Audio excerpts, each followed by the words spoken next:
Hi అండి, welcome to my channel. నేను మీ పొల్లూరు అమ్మాయి. ఈరోజు చేపలు లేకుండా చేపల పులుసు ఎలా ప్రిపేర్ చేస్తానో ఏంటో నా వీడియోలో చూసేయండి. ఆల్రెడీ షార్ట్ వీడియో చెప్పాను కదండి, లాంగ్ వీడియో పెడతానని, అందుకని లింక్ అనేది షార్ట్ వీడియోలో లింక్ చేశాను. ఇప్పుడు ఈ చేపల కూరకు వచ్చేసి మనం చేపలు కాకుండా వండుతున్నాం కదండి. ఈ చేపల పులుసుకి ఏమేమి కావాలో ఇంగ్రీడియంట్స్ ఇక్కడ చూడండి. నేను మిక్సీ గిన్నెలోకి విడి మసాలాలు అన్నీ తీసుకున్నానండి. ధనియాలు, జీలకర్ర, చెక్క, లవంగాలు ఇవన్నీ తీసుకున్నాను. అందులోకి వెల్లుల్లిపాయ అనేది ఒకటి వేసుకున్నాను. అలాగే అల్లం కూడా ఒక చిన్న ముక్కను కట్ చేసి వేసుకున్నానండి. ఇప్పుడు ఇందులోకి ఒక 2 ఉల్లిపాయలు కోసుకొని వేసుకుంటున్నానండి. ఇప్పుడు దీన్ని మెత్తగా మిక్సీ పట్టేసుకోవాలి.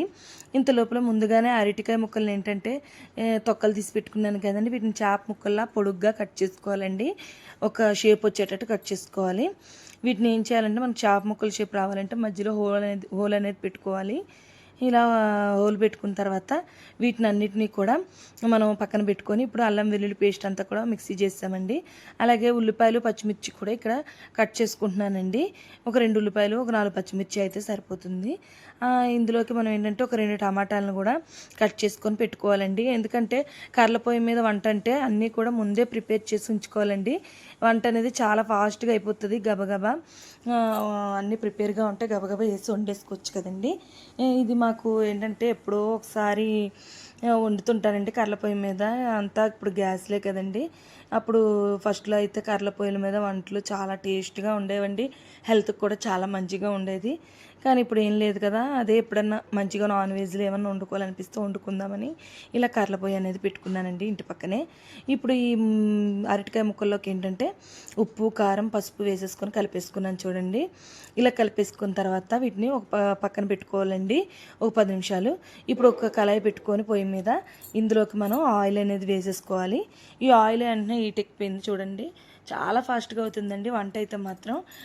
ఇప్పుడు ఈ ముక్కలన్నింటినీ కూడా మనం మసాలా పట్టించిన ముక్కలన్నింటినీ ఇందులోకి వేసేసుకొని బాగా ఫ్రై, అంటే ఎక్కువ రోస్ట్ అవసరం లేదండి, నార్మల్ ఫ్రై అయితే సరిపోతుంది. ఇలా చేసుకొని తీసుకోవాలి.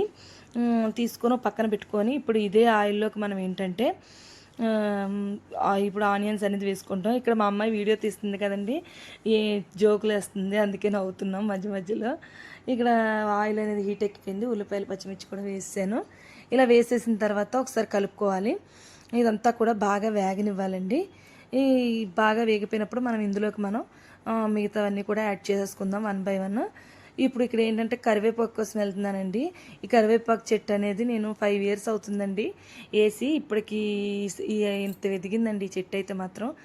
అంత పెద్ద చెట్టు కాదేమి, నార్మల్గా కొంచెం చిన్న చెట్టే. ఇప్పుడు ఇందులోకి మనం అల్లం వెల్లుల్లి పేస్ట్ అనేది వేసేసుకోవాలి. మసాలా పేస్ట్ వేసేసుకొని ఒకసారి కలిపేసుకుందాం. బాగా కలిపేసుకుంటే ఫాస్ట్గా అయిపోతుందండి వంట అయితే మాత్రం. చాలా మనం అన్నీ ప్రిపేర్గా పెట్టుకోవాలి, కానీ వంట చేయడం 5 నిమిషాల్లో అయిపోతుంది కర్రల పొయ్యి మీద అయితే. టేస్ట్ కూడా చాలా బాగుంటుంది మనకి. ఇప్పుడు ఇందులోకి టమాటా కూడా యాడ్ చేసేసాను. ఇలా టమాటా అంతా యాడ్ చేసేసి ఇందులోకి మనం ఇప్పుడు ఏంటంటే ఉప్పు, కారం, అలాగే పసుపు, గరం మసాలా, సాల్ట్ అనేవన్నీ కూడా యాడ్ చేసేసుకోవాలి. ఇలా అన్నీ యాడ్ చేసుకుని ఒకసారి కలిపేసుకోవాలండి.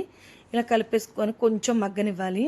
ఇలా మగ్గిపోయిన తర్వాత మనం ఏం చేయాలంటే నేనైతే చింతపండు అనేది ముందుగానే ఒక నిమ్మకాయ సైజ్ అంత చింతపండుని నానబెట్టేసుకున్నానండి. వాటర్ అనేది వేసి నానబెట్టేసుకున్నాను. దాన్ని మొత్తం కూడా చూడండి చూపిస్తున్నాను. ఇలా మొత్తం అంతా కూడా పులుసు తీసేసుకోవాలి.